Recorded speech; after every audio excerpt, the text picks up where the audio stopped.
wimp. How's it humming? Is this nigga serious? Ratchet, everyone's favorite field medic. Do you have a second favorite field medic?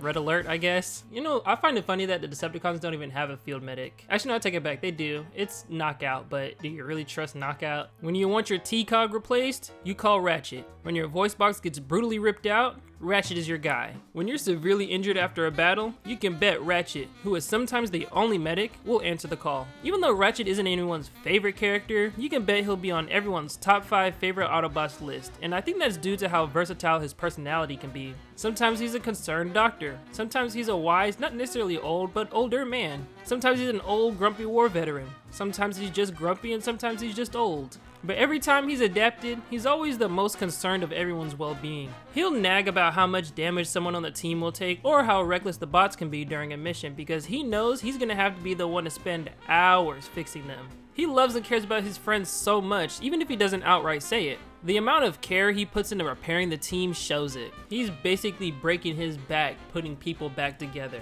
He even went out of his way to fix Decepticons in the Netflix War for Cybertron series because he viewed all Cybertronian lives are worth living. If they're hurt, I fix them. That's just the way he thinks. And that's a character trait I rarely see in any other adaptations. Actually, I think it's a character trait I haven't seen in any other adaptation at all. He has fixed Starscream numerous times in the Transformers Prime series, but that was really done in exchange for information. He didn't really go out of his way to do it in the kindness of his own heart. Even though there's not a ton of adaptations of Ratchet, I personally believe he should be a prominent character in every adaptation of a Transformers series. He provides such a unique vibe to the team that I can't imagine any other bot bringing to the table. There are select stories where you don't necessarily need Ratchet to tell that specific story, but if there's a small team stationed on Earth, I believe Ratchet is just as important to the team as Optimus. And I'll stand by that. I'll stand on that. Bitch, I'd rather die! Like in Rise of the Beast. He should have been on the team, but instead we got this whack-ass Wheeljock who looks completely different from the last movie for some reason, but it's fine. It's fine. I'm not gonna get too worked up. We're not here to talk about Wheeljack.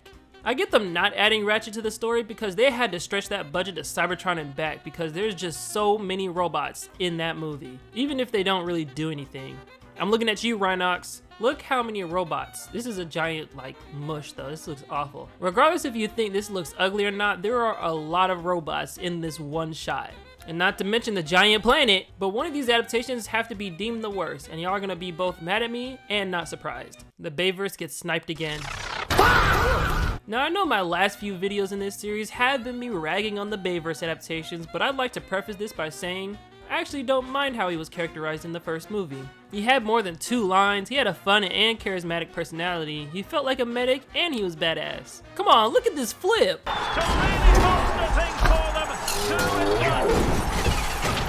A good portion of adaptations forget that Ratchet is more than just a band-aid. He can fight, and he's pretty good at it. He's not the best, but he's pretty good at it. Yeah, he was getting cooked by Starscream, but who cares? Honestly, who cares? The issue is how he was handled in the next 2 movies. He gets shafted in the back so hard in favor of new characters, both for good reason and just for the worst ideas I've ever seen in Cybertronian history. What are we gonna do with this shrimp taco? Just bump a cap in his ass, throw him in the truck, and then nobody He has just a couple lines in the second movie, and I'm pretty sure just 2 in the third movie.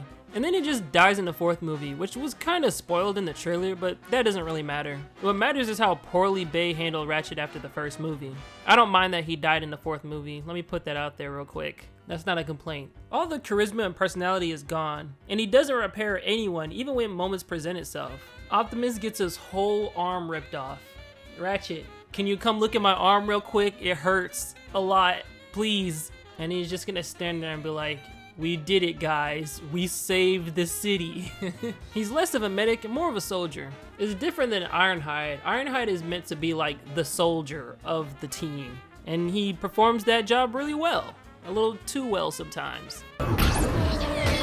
Oh my god, dude! And I know I'm not breaking any new ground complaining about the lack of screen time these robots get, but how could I not bring it up? It's the main reason majority of these characters don't get characterization. You remember Jolt? Name one thing about Jolt. Anything.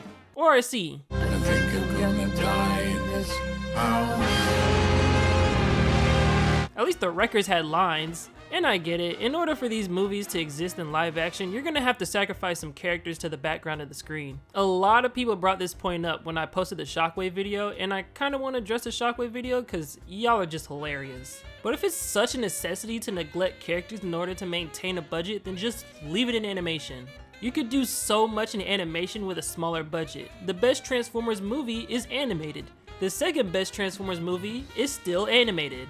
It does not need to be live action, and it quite literally does not make the movies better than anything that has been done in animation.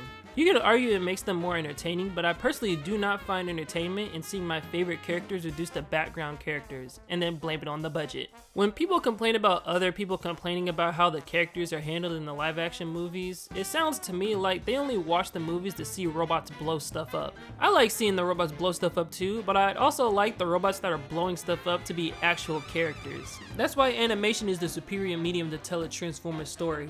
It's not like Batman or Superman where you can do both live action and animation, and they pretty much have the same amount of Superman in the story because they're just people. You don't have to animate people the entire movie. You have to animate Transformers the entire movie. But while Bayverse Ratchet was sentenced to the extras chair, at least he wasn't the worst character in the movies. So many more characters just have the worst characterization, and I can't help but talk about it.